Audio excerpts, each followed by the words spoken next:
तीन अत्याचारी सास और बेचारी बहू। कुसुम बहुत सुंदर सुशील लड़की थी जिसकी शादी प्रदीप नाम के लड़के से हुई थी। हालांकि नई बहू को सिर्फ एक सास का दिल जीतना होता है, पर यहां कुसुम को तीन खड़ूस सासों का दिल जीतना था। क्या वो ऐसा कर पाएगी या वो तीनों सास उस पर भारी पड़ जाएंगी? आगे क्या होगा जानने के लिए कहानी में आगे बढ़ते हैं। एक थी कुसुम की सास गायत्री, दूसरी थी मंजरी दादी सास और तीसरी थी कमला उसकी बुआ सास। वक्त बीतता है, तीनों उसे बहुत परेशान कर उस पर बहुत अत्याचार करती हैं। एक दिन खाने के समय उसकी सास गायत्री उसे बुलाती है। अरे ओ कुसुम बहू, तूने कैसे पापड़ जैसे रोटियां बनाई हैं और जला भी दी हैं, जरा ढंग से बना कर ला। माँ जी, ठीक तो हैं रोटियां और कहीं से जली हुई भी नहीं है और ना ही कच्ची है। पापड़ तो बहुत दूर की बात है। बहू, अब तू मुझसे जुबान लड़ाएगी क्या? और हाँ बहू, जरा मेरे लिए मीठी लस्सी बना कर लिया। मेरा ये सब नहीं खाऊंगी। पता नहीं कैसा बनाया होगा तूने ये सब। हाँ बहू, तू ये सारा खाना हटा ले, मेरा मन भी नहीं कर रहा ये खाने का। तू ऐसा कर, मेरे लिए रबड़ी बना कर ले आ। अरे माँ जी, आप ये सब कैसी बातें कर रही हैं? और दादी सास, आपके कहने से तो ये सारा खाना बनाया मैंने। और बुआ सास, आपके हिसाब से ही मैंने नमक मिर्च कम डाले, फिर भी आप तीनों को ये खाना पसंद नहीं आ रहा। जा, नहीं आ रहा बोल। अगर तू जाकर ये खाना मंदिर के पास बैठे लोगों को खिला दियो। अभी हमारे लिए हमारी पसंद का खाना बना दे दोबारा से। हे भगवान, मुझे एक अकड़ू सास कम थी क्या जो आपने दो दो और अकड़ू मनमर्जी सासों को मेरे पल्ले बांध दिया। मेरा क्या होगा? कोई भी काम त्रिदेवियों को पसंद नहीं आता।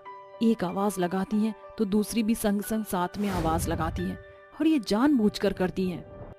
अरे ओ बहू, अपने मन में जो ख्याली पुलाव तू बना रही है ना, हमारा पेट उससे भी नहीं भरेगा। जाकर कुछ और बना। बस इसी की कमी थी, अब तो मैं मन में भी कुछ नहीं सोच सकती। जी दादी सास, बुआ सास, ला रही हूँ, थोड़ा टाइम लगेगा पर। ये कहने के बाद कुसुम रसोई में जाकर तीनों सासों की फरमाइश का खाना बनाती है। कुछ देर बाद तीनों की पसंद का खाना बनाकर उन्हें खिला देती है। तभी प्रदीप आ जाता है। अरे मुझे खाने में तो आज कुछ अलग ही लग रहा है। क्या बात है कुसुम, पार्टी चल रही है क्या मेरी माँ, दादी और बुआ के साथ? हाँ, इन त्रिदेवियों ने मेरी बैंड बजा रखी है और इन्हें पार्टी सूझ रही है। मैं बड़ा इनके साथ पार्टी करूंगी ना। ऐसे खाना बनाकर हालत पतली हो गई है। अरे नहीं नहीं प्रदीप जी, पार्टी नहीं हो रही। नॉर्मल खाना भी बनाया था पर वो मैंने भिखारियों को दे दिया। आहा, अब आया ना जीभ पर स्वाद। वाह वाह बहू, तूने तो बहुत अच्छा खाना बनाया। अब तो मुझे चैन की नींद आएगी। सच में बहू, मजा आ गया। वैसे तो तेरी पहली रसोई हो चुकी, पर फिर भी मैं तुझे दोबारा से खाना बनाने के लिए ये शगुन के 11 रुपए दे दी हूँ। संभाल कर रख, आशीर्वाद है मेरा। इतनी मेहनत अगर मैं बाहर वाले मेहमानों के लिए करती ना, तो कम से कम वो भी मेरे हाथ में 500 रखते। और इनको देखो, 11 रुपए देकर मेरा खून जला रही है। इससे तो अच्छा दो ही मत कुछ भी, मैं वैसे ही रह लूंगी। हे भगवान, मेरी तरह कभी किसी को 3-4 सांसें मत देना। शुक्रिया बुआ सास जी। ये कहते ही तीनों सास घोड़े की तरह अपने अपने कमरे में जाकर पसर जाती हैं। अगले दिन जब दोपहर में तीनों बैठकर टीवी देख रही थीं, तो कहती हैं, अरे ओ गायत्री, अब बहुत गर्मी लग रही है, जरा एसी तो चला। माँ जी, ननद जी को कह दीजिए। कमला दीदी, जरा हो एमसी का बटन ऑन कर दीजिए, एसी चालू हो जाएगा। अरे भाभी, मैं क्यों करूं आपके होते हुए? बहू मेरे सामने मेरी बेटी पर हुक्म चला रही है, जरा सा उठ नहीं सकती? ना ना ना, ऐसी बात नहीं है माँ जी, सीरियल चल रहा था ना, मैं अपनी बहू को ही बुलाती हूँ, वह हम तीनों की बात सुन लेगी। अरे हर वक्त उसे ही आवाज लगाती है तू मेरे काम पर। तू भी तो बहू है, जा जाकर एसी ऑन कर।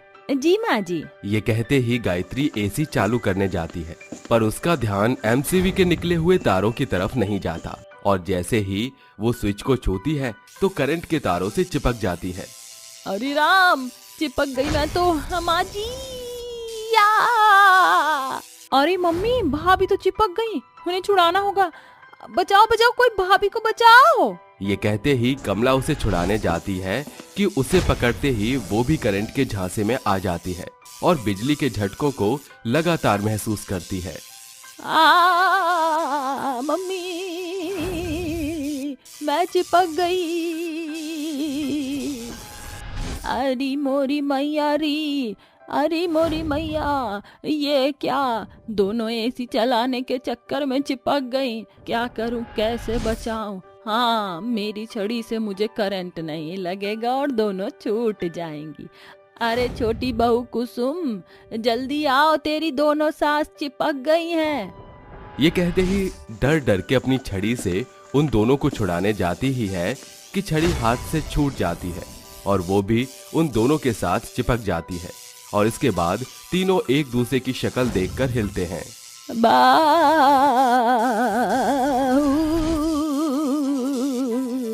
जहां तीनों एक दूसरे से चिपक कर बिजली के मजे ले रही थीं, वहीं कुसुम खाना बनाते हुए खुद से कहती है, अरे बड़ी देर हो गई, ये तीनों महारानियों की अभी तक आवाज क्यों नहीं आई मुझे? अब तक तो 10 काम करवा लेती। चलो मैं खुद ही जाकर उनसे काम की पूछ लेती हूँ। ये बोलते ही कुसुम जैसे ही हॉल में जाती है तो तीनों को एक साथ करंट से चिपका हुआ बिजली के तारों के साथ देखती है और कहती है, हे भगवान, मेरी तीनों सास ऐसे कैसे चिपक गई? ओ नो, एसी के तार को टूटा हुआ देखा था मैंने सफाई करते वक्त। पता नहीं मैंने माँ जी, बुआ सास और दादी सास को मना क्यों नहीं किया। बाप रे बाप, अब मुझे इन्हें बचाना ही होगा, चाहे मेरी सास कैसी भी सही, पर इतनी बुरी भी नहीं है। तभी कुसुम हड़बड़ाहट में जाकर पहले मेन बॉक्स की एमसीबी को गिरा देती है, जिससे उसकी तीनों सास झटके खाकर जमीन पर गिर जाती हैं। तभी लाइट्स ऑन करके जब वो अपनी तीनों सास के पास आती है तो देखती है, हे भगवान, मेरी तीनों सास का कचुम्बर निकल गया, तीनों पापड़ बन गई हैं। बाल तो देखो ऐसे खड़े हो गए जैसे अभी अभी स्टिंग पी लिया हो। माँ जी, दादी सास, बुआ सास, आप तीनों ठीक तो हो ना? मुझे तो नहीं लग रही, डॉक्टर को बुलाना ही होगा। ये कहते ही वो डॉक्टर को कॉल करती है, साथ ही प्रदीप को भी तीनों के बारे में बता देती है। कुछ देर के बाद दोनों घर पहुंच जाते हैं और डॉक्टर तीनों को एक एक करके एग्जामिन करता है। कमला जी, जरा अपनी आंख खोलकर रखिए। ये बोलकर डॉक्टर एक की आंखें चेक करता है तो मंजरी के हार्ट बीट्स और पल्स चेक करता है। अरे मैं तो हैरान हूं अम्मा जी, आप तो ठीक हैं, आपकी उम्र काफी ज्यादा है, आपने कैसे सह लिया? बस बेटा पूछो मत, इन दोनों को बचाने के चक्कर में मैंने भी झटका खा लिया। चलो कोई नहीं अम्मा जी। कुसुम जी, अच्छा हुआ आपने वक्त पर बचा लिया, वरना तो खैर तीनों को काफी देर तक बिजली के झटकों को सहना पड़ा, जिस वजह से अभी ये बोलने में थोड़ी कतरा रही हैं। इन्हें आराम दीजिए, ये दवाई मैंने लिख दी है, इंजेक्शन भी दे दिया है, अब इनसे सिर्फ आराम करवाइएगा। जी डॉक्टर साहब, आप फिक्र मत करिए। बा बा बा बा बा बा बा बा बोलिए बोलिए, कैसा लग रहा है अब आपको? बस डॉक्टर साहब, ऐसा लग रहा है जैसे 440 वोल्ट का झटका खाकर मरते मरते बचे हैं। अरे नहीं नहीं, इतने जोर का भी झटका आपको नहीं लगा, बस आपको ऐसा महसूस हो रहा है, ऐसा कुछ नहीं है। अब आप आराम करिए, कुछ मत सोचिए। जी डॉक्टर। डॉक्टर के जाने के बाद तीनों आराम करती हैं और होश में आने के बाद जब कुसुम अपने हाथ से उन तीनों की सेवा करती है, एक साथ तीनों को खाना खिलाती है, तो रोते हुए तीनों कहती हैं, बहू हमें माफ कर दे, हमने तेरे साथ बहुत बुरा किया, फिर भी तू हमारी सेवा कर रही है और तूने हमें बचाया। हाँ बहू, सबसे ज्यादा तो मैंने तुझे परेशान किया, बड़ी होने के नाते इतना हुक्म चलाया। हाँ बहू, मैं भी तुमसे माफी मांगना चाहती हूँ, मैंने भी उतना ही परेशान किया जितना इन दोनों ने, प्लीज हमें माफ कर दे। कोई बात नहीं माँ जी, आपने मुझसे इतना कह दिया, आपको पछतावा हो गया, मेरे लिए वही काफी है। मुझे भी आप तीनों का एक साथ काम करने में मजा आता था, थोड़ी परेशानी होती थी।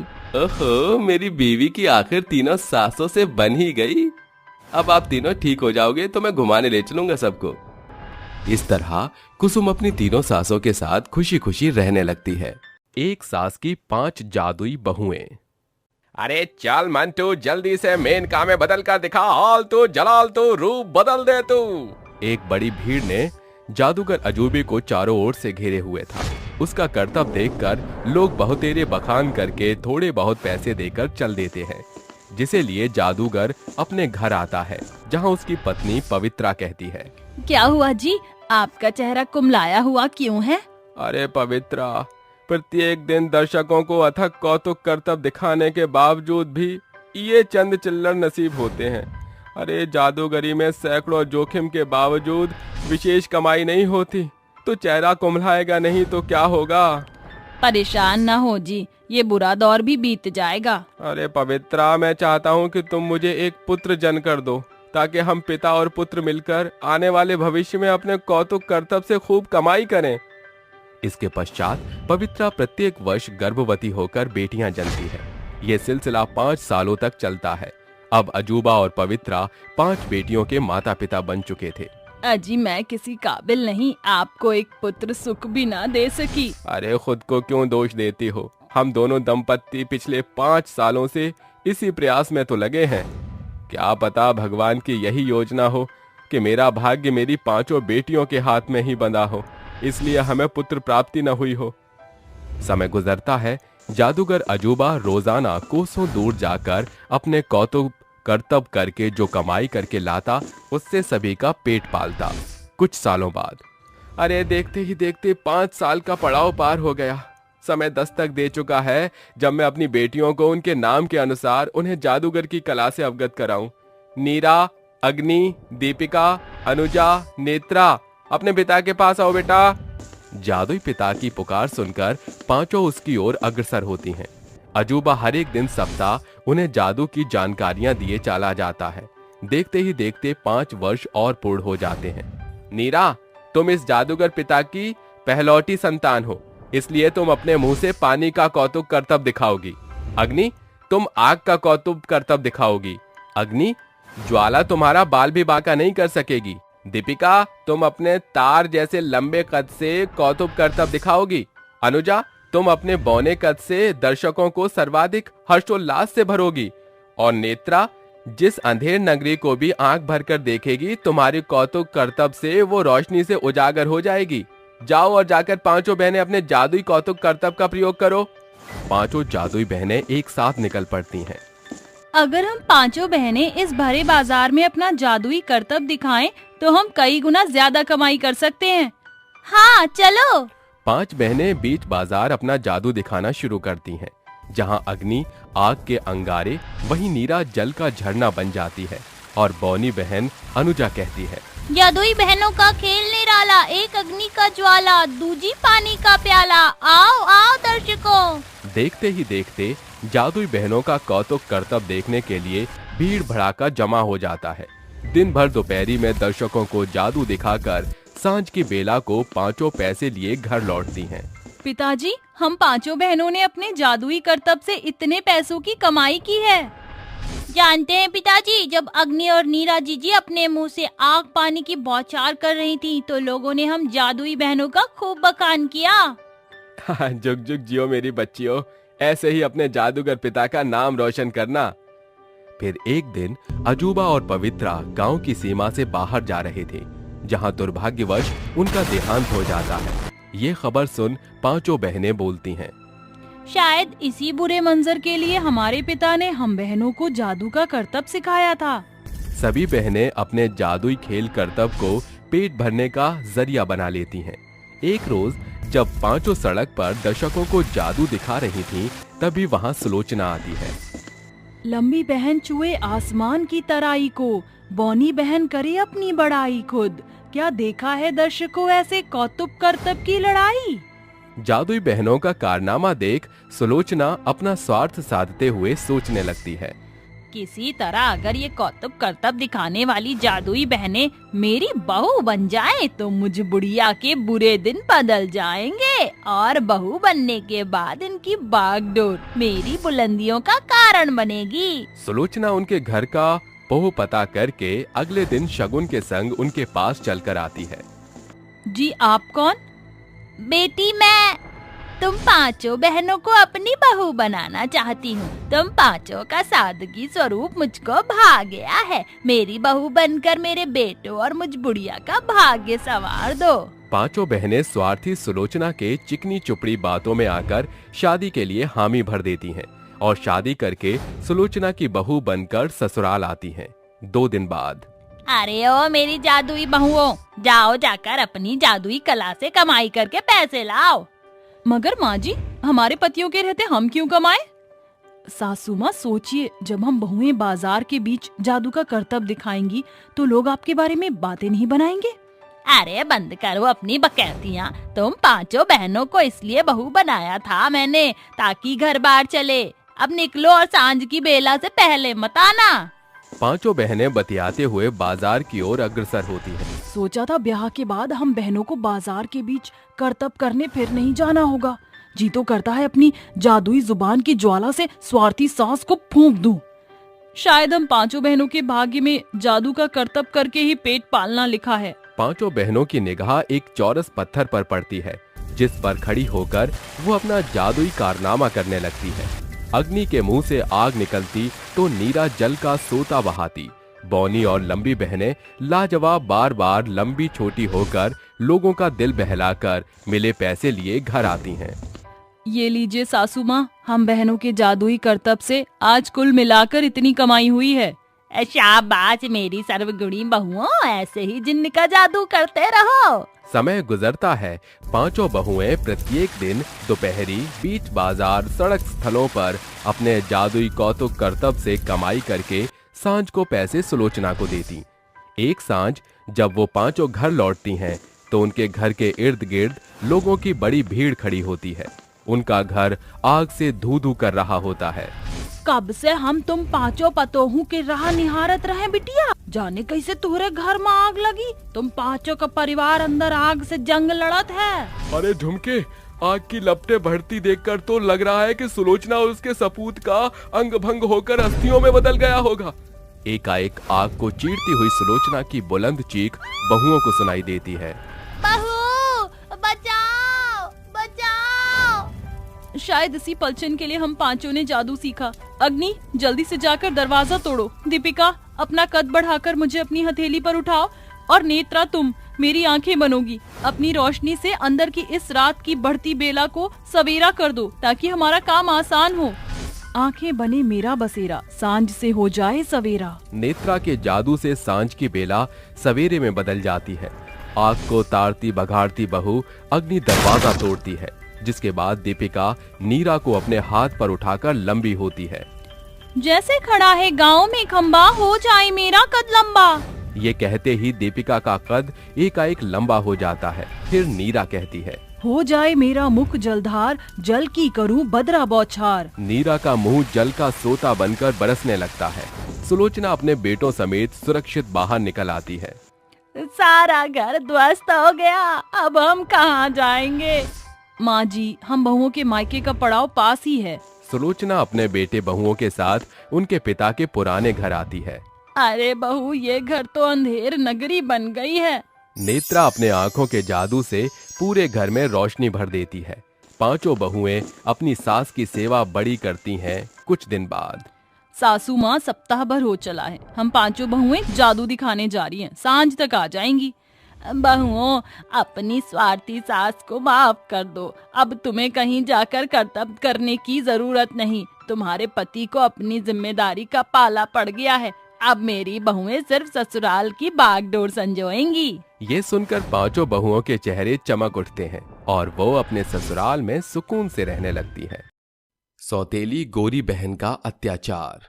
अरे भगवान के लिए आंखें खोल दो सरिता, तुम मुझे यूं बीच मझधार में छोड़कर अकेला नहीं जा सकती। बैजू भाई, संभालो खुद को, तुम्हारे चीखने चिल्लाने का कोई फायदा नहीं। सरिता इस दुखदाई दुनिया को छोड़कर जा चुकी है। बैजू अपनी पत्नी सरिता के शव पर माथा धरे रो रहा है। सरिता और बैजू की बेटी सांवली संध्या मात्र 6 माह की है। सरिता का दाह संस्कार कर देता है 1 सप्ताह बाद।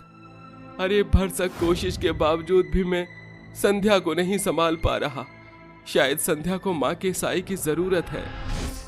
अपनी दुधमुही बेटी के पालन लालन के लिए बैजू दूजा ब्याह रचा लेता है। साल भर के भीतर ही उसकी पत्नी कामिनी भी एक बेटी को जन्म देती है।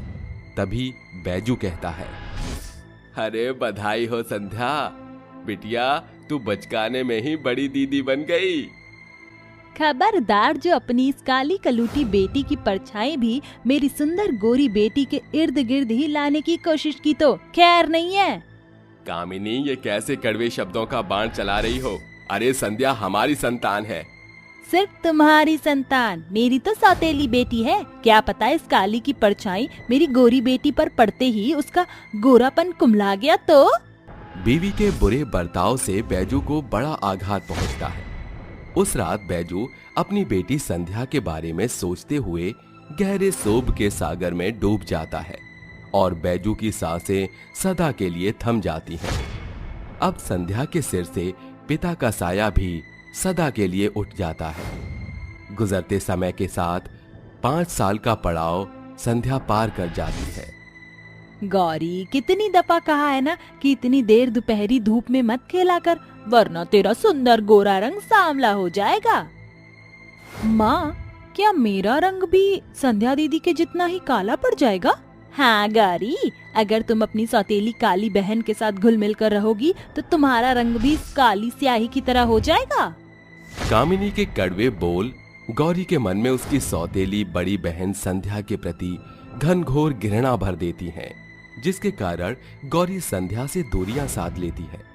जहां कामिनी अपनी बेटी गौरी को सीने से सटाकर साथ सुलाती, वहीं बेचारी अनाथ संध्या रोते बिलखते जमीन को ही अपना बिछौना समझकर सो जाती। एक दिन, गौरी बिटिया, ये देख तेरी माँ तेरे लिए क्या लाई है।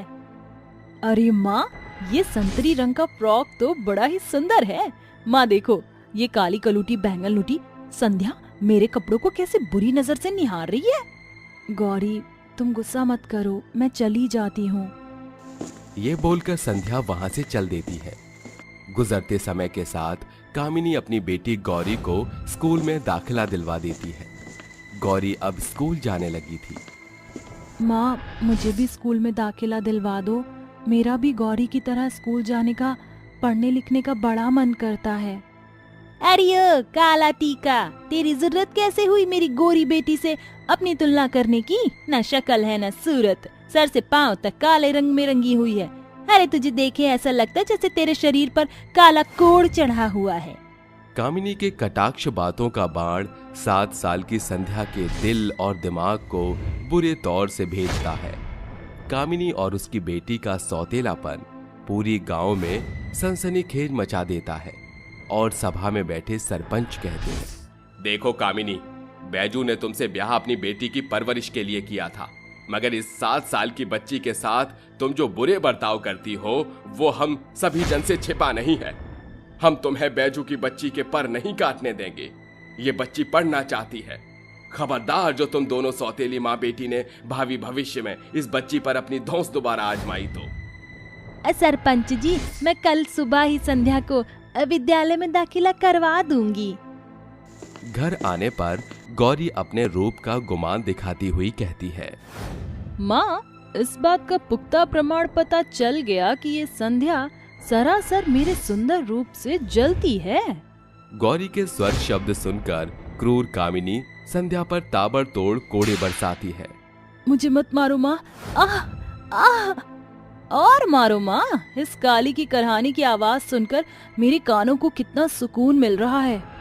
विद्यालय जाने की इच्छा पूर्ति के लिए संध्या को अपनी माँ और सौतेली बहन का सताव सहने की परीक्षा को पार करना पड़ता है। सरपंच के खौफ से कामिनी संध्या के स्कूल में दाखिला करवा देती है। संध्या सच्ची लगन से अपनी पढ़ाई करती है। ऐसे ही दिन सप्ताह, सप्ताह महीने और महीने साल के मंजर में बदलते जाते हैं। संध्या और गौरी अब सयानी हो चुकी थी। दोनों बहनों की स्कूल की शिक्षा समाप्त हो चुकी थी। संध्या खुश मन से अपना अंक पत्र लेकर घर आती है। माँ, मैंने पूरे विद्यालय में अव्वल दर्जे से 12वीं परीक्षा पास की है। इस खुशी में मुझे छात्रवृत्ति भी मिली है माँ। संध्या की सफलता देखकर दोनों सौतेली माँ बेटी तिलमिला उठती हैं और गौरी बोलती है, तभी चुड़ैल आज स्कूल में इतना चहक रही थी। जरूर तेरी बुरी बला से मैं 12वीं में फेल हो गई। गौरी, तुम मेरी वजह से नहीं बल्कि पढ़ाई पर गौर ना करके फेल हुई हो, जबकि मैंने दिन रात एक कर दिया, तब जाकर मैंने इस आसमानी अवधि को प्राप्त किया है। संध्या के स्वर शब्द सुनकर गौरी गुस्से से बिलबिलाते हुए अपनी सौतेली बहन के बाल पकड़कर अत्याचार करती हुई कहती है, कल मुंह ही अपनी बुलंदियों का बखान करके मुझे जला रही है। तेरा मुझसे कोई मेल नहीं है। कहाँ मेरा चांद सा सुंदर चेहरा, कहाँ तू अमावस की काली बेला। माँ, अगले 1 हफ्ते तक मेरी सौतेली बहन को खाना मत देना। तेरा हुक्म सर आंखों पर मेरी सुंदर बेटी। गौरी संध्या का हाथ पकड़कर उसे कोठरी में डाल देती है। ऐसे ही हर कुछ दिनों पर संध्या को अपनी गौरी सौतेली बहन का सताव सहना पड़ता है। समय गुजरता है और फिर एक सांझ। माँ, मैंने सरकारी फॉर्म भरे थे। मेरी काबिलियत के बलबूते पर मुझे IAS की उपाधि प्राप्त हुई है। क्या कहा तूने? अरे तू कामकाजी हो जाएगी तो घर का चौका बर्तन कौन करेगा? गौरी, ये पद मेरा सपना है। गौरी गुस्सैल गुब्बारे सा मुंह बनाकर संध्या को जोरदार तमाचा जड़ती है। संध्या रोते हुए अपने कमरे का रुख कर लेती है। फिर एक रात गौरी अपने चेहरे पर सौंदर्य प्रसाधन लगाकर सो जाती है, मगर सवेरे उसे अलग ही मंजर देखने को मिलता है। अपनी सूरत को शीशे में निहारती हुई गौरी जोर शोर से चीखती है, ये क्या हो गया मेरे चेहरे को? अरे क्या हुआ गौरी, क्यों गाय की नाई गुहार रही है? अरे ये तेरा चेहरा चितकबरा कैसे हो गया? पता नहीं माँ। अरे रे रे रे, दूर रह मुझसे। ये सफेद दाग एकदम कोड़ के जैसा जान पड़ रहा है। पता चले तेरा ये रोग मुझे भी ना लग जाए। गौरी को रोता देख संध्या बिना कुछ सोचे उसे सीने से सटाकर कहती है, घबराओ मत गौरी, लगता है तुम्हारे सौंदर्य प्रसाधन ने बुरा प्रभाव दिखाया है। मैं अभी हल्दी चंदन का लेप लगा देती हूँ। संध्या के अथक प्रयास से गौरी के चेहरे का चकत्ता एकदम समाप्त हो जाता है, जिसके बाद गौरी पछताते हुए बोलती है, हमेशा ही मैंने अपने गोरे रंग का गुमान दिखाकर तुम्हें नीचा दिखाया, फिर भी तुमने मेरी मदद की। क्यों? कि तुम मेरी बहन हो गौरी। मैं तुम्हें रोता बिलखता नहीं देख सकती। बीती बातों को बिसारने में ही हित है। गौरी संध्या के गले लगकर माफी मांगती है। संध्या दीदी, मैंने तुम्हारे संग सौतेलेपन का बर्ताव किया, मगर तुम सगों से भी बढ़कर हो। सारी गलती सरासर मेरी है। मैंने गौरी को सौतेलेपन की सीख दी। अपना स्वार्थ साधने के लिए मैंने आपके सपने को साकार न होने दिया। जो हुआ उसे भूल जाइए। अभी भी मेरे पास समय है। आप दोनों का दिल दुखाकर संध्या अपने सपने को साकार नहीं करेगी। हम चाहते हैं कि तुम अपना सपना साकार करो संध्या। सौतेली माँ और बहन का बदला स्वभाव देख संध्या फूले नहीं समाती। आखिरकार आज संध्या का सपना साकार हो गया। संध्या ने अपने काले रंग को अपनी कमजोरी नहीं बनने दिया, इसलिए आज वो एक बड़े पद पर बतौर IAS बनकर अपनी माँ और बहन की जिम्मेदारी को बखूबी संभाल रही है।